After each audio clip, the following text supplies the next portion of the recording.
मनुष्य सदैव स्वप्न देखता है और जीवन भर उन्हें पूर्ण करने के प्रयास में लग जाता है। परंतु प्रश्न ये उठता है कि हमारे प्रयासों के पश्चात हम में से कई सफल क्यों नहीं होते? कारण है संयम। संयम अर्थात स्वयं को रोक सकने की क्षमता। अब आप कहेंगे, जब आगे बढ़ना है तो स्वयं को रोकना क्यों? विकास के विज्ञान में संयम का ज्ञान बहुत ही आवश्यक है। 4 पग आगे बढ़ना हो तो 1 पग पीछे हटने का साहस ही संयम है। संयम अपनी इंद्रियों पर, अपने आकर्षणों पर, अपनी इच्छाओं पर।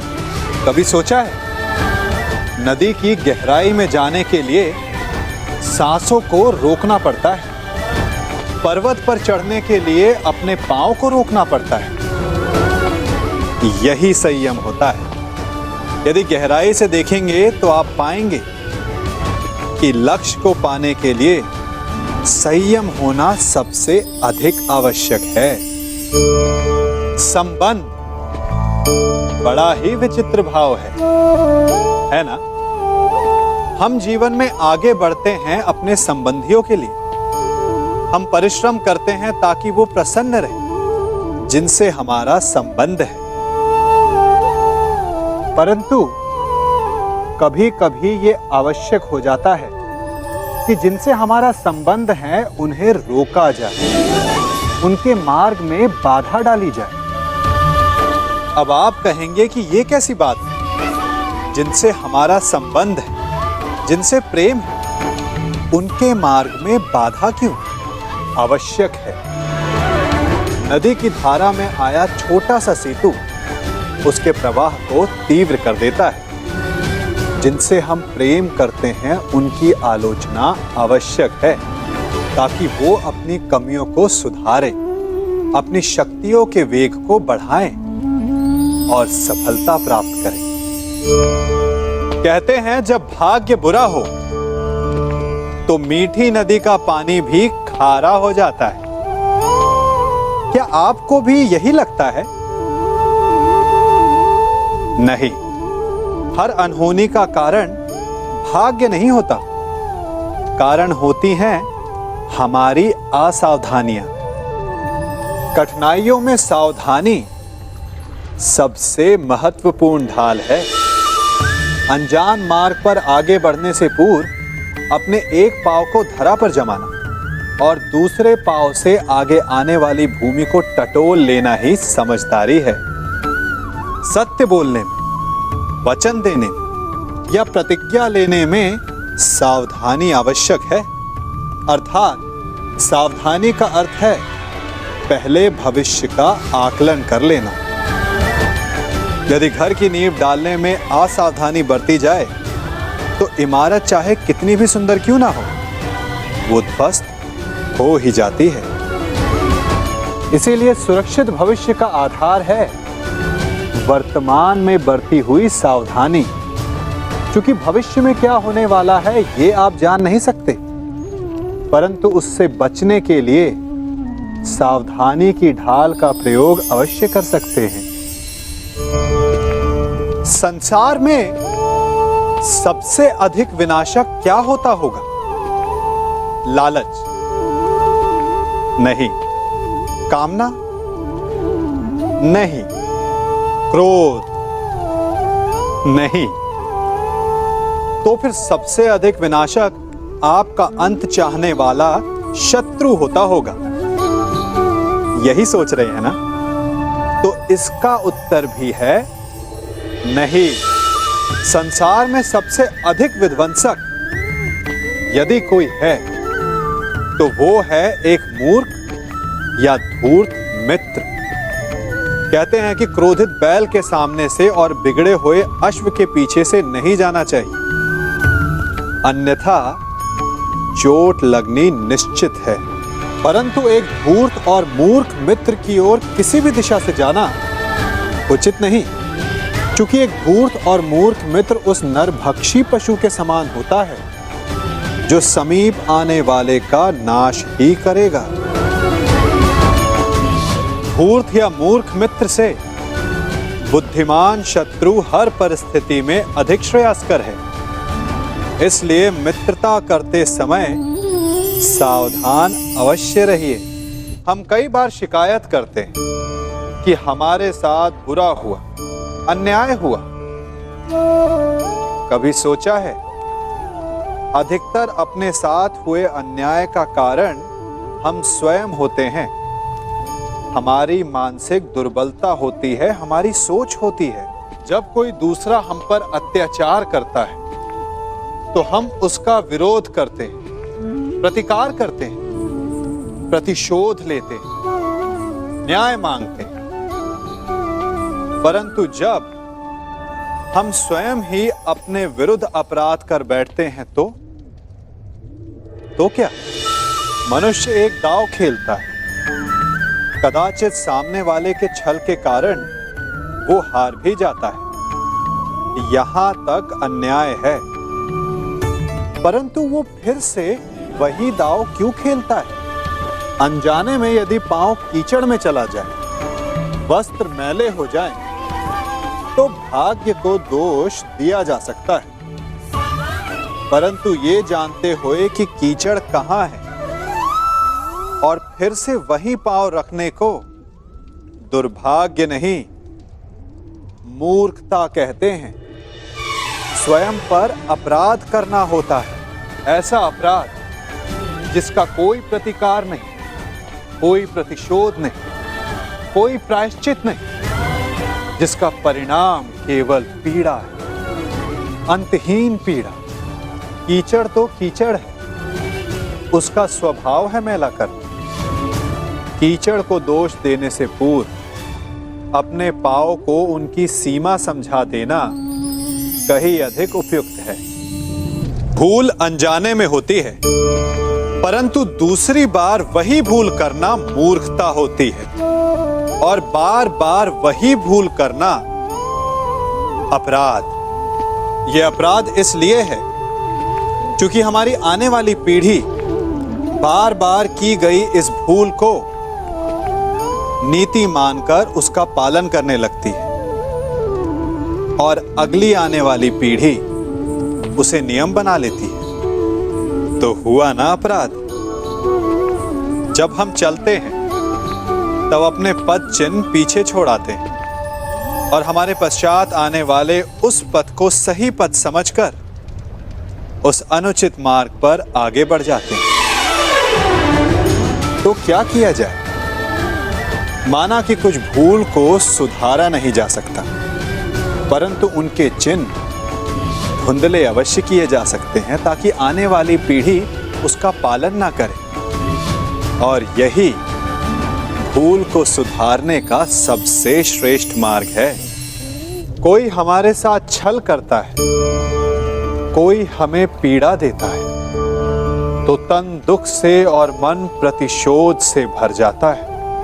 फिर हम प्रतिकार चाहते हैं, अपने मन की अग्नि को शांत करने के लिए प्रतिशोध चाहते हैं। और यही हम सबसे बड़ी भूल कर बैठते हैं। तो क्या किया जाए? इसका केवल एक ही उपाय है, और वो है क्षमा। यदि प्रतिकार चाहिए तो प्रतिशोध भुला दीजिए और न्याय की ओर अपने पग बढ़ाइए, क्योंकि यही वास्तविक प्रतिकार है। परिवर्तन संसार का नियम है, ये तो आप सबने सुना होगा। हम सब समय के साथ परिवर्तित होने का दंभ भरते हैं और आर्थिक रूप से संपन्न भी हो जाते हैं, परंतु क्या वास्तव में यही परिवर्तन है? नहीं। घर में, जीवन शैली में, खान पान में परिवर्तन अस्थायी है। कुछ महत्वपूर्ण है तो सोच का परिवर्तन। समय के साथ अपनी सोच को भी बदलें। जिस प्रकार केवल वस्त्र बदल लेना स्नान नहीं माना जाता, उसी प्रकार दिखावे का परिवर्तन समाज को शुद्ध नहीं करता। शुद्धि के लिए आवश्यक है मन का परिवर्तन। क्योंकि जो गतिमान है वही मनुष्य है, जो स्थिर हो गया वो पाषाण है, और जो समय के साथ अपनी सोच ना बदले वो शमशान है, और शमशान अंत होता है, प्रारंभ नहीं। एक वृक्ष को काटने के लिए कुल्हाड़ी की लगभग 100 मार लगती है। हां, अंतिम प्रहार उसे अवश्य गिरा देता है। तो क्या पहला प्रहार निष्फल हो गया? नहीं, पहले प्रहार ने चिन्ह बनाया और दूसरे प्रहार ने उसे और गहरा कर दिया, और इसी प्रकार हर प्रहार उस वृक्ष के तने को इतना दुर्बल बना देता है कि अंतिम प्रहार वृक्ष को धराशायी कर जाए। इसलिए यदि आपका पहला प्रहार असफल हो जाए तो स्वयं को असफल मत समझो, प्रहार करते जाओ। अर्थात सफलता के लिए फल की कामना ना करें, हमें अपना कर्म करते रहना चाहिए। स्वर्ण को भी कुंदन बनने के लिए ताप सहना होता है। हीरे को भी चमक पाने के लिए सान पर स्वयं को घिसना पड़ता है। इसीलिए यदि सफलता की चमक चाहिए तो परिश्रम करना पड़ेगा और कठिनाइयों का ताप सहना होगा। कभी कभी ऐसा नहीं लगता कि सब कुछ होते हुए भी आपको कुछ और चाहिए? ये मिल जाए तो वो चाहिए। यदि आपको ऐसा असंतोष अनुभव होता है तो इसमें कोई आपत्ति नहीं है, क्योंकि संतुष्ट हो जाना मनुष्य का स्वभाव ही नहीं है। और इसी कारण मानव ने सभी जीवों में सबसे अधिक विकास किया। इसीलिए मनुष्य ने आर्थिक और शक्ति रूप से वृद्धि की, संपन्नता बढ़ती गई, ज्ञान बढ़ता गया। अर्थात विकास के लिए असंतोष बहुत आवश्यक है। परंतु समस्या तब उत्पन्न होती है जब ये असंतोष ईर्ष्या में बदल जाता है। जब आप स्वयं की संपत्ति अर्जित करने की अपेक्षा ये प्रयास करने लगते हैं कि आपके प्रतिद्वंदी की संपत्ति अधिक ना रहे, तब ये असंतोष ईर्ष्या में बदल जाता है। और यही ईर्ष्या जन्म देती है अपराध को, षड्यंत्र को। तो प्रश्न ये उठता है कि इस ईर्ष्या से बचा कैसे जाए? और इसका केवल एक ही उपाय है, जब प्रयास अपने साथ साथ दूसरों के विकास का भी हो, तब जाकर ईर्ष्या समाप्त होती है और प्रारंभ होता है आनंद का, वास्तविक विकास का। हम सब अपनों की, अपने मित्रों की, परायों की सहायता करते हैं, परंतु हम सब के मन में एक व्यथा रह जाती है कि वो हमारा उपकार भूल गया, कि उसने हमें सम्मान नहीं दिया, कि समय पड़ने पर उसने हमारी सहायता नहीं की। होता है ना ऐसा? अब प्रश्न ये उठता है कि क्या हमें उपकार भुला देना चाहिए या नहीं?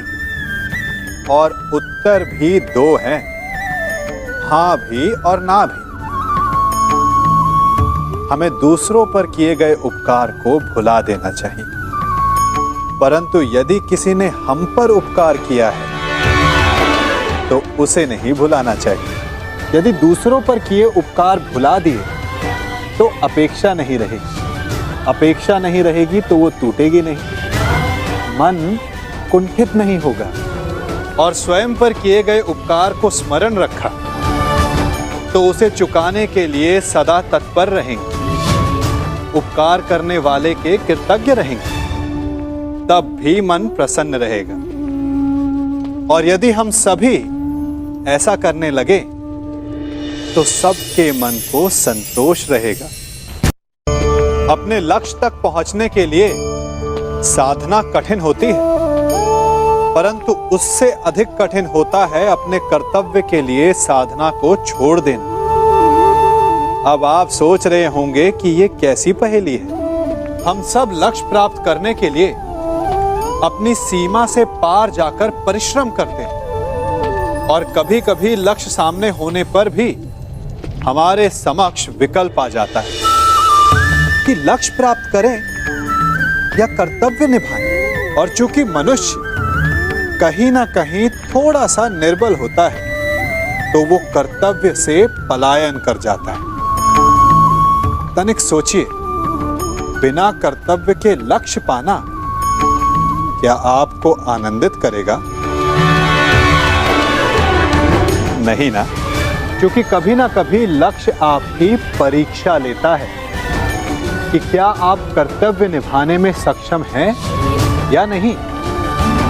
लक्ष्य आपको तभी चुनेगा जब आप कर्तव्य को चुनेंगे। हम सबके जीवन में कई बार ऐसा होता है कि हम लक्ष्य के बिल्कुल निकट होते हैं, परंतु अचानक हमारे मार्ग जैसे बंद हो जाते हैं, या फिर हम भ्रम में फंस जाते हैं। कभी कभी उस भ्रम से जूझकर हार मान लेते हैं, कभी कभी उस भ्रम को ही लक्ष्य समझ लेते हैं, और प्रत्येक स्थिति में हमारा लक्ष्य हमसे दूर होता जाता है। अब प्रश्न ये उठता है कि ऐसे में क्या किया जाए, और उत्तर है धैर्य।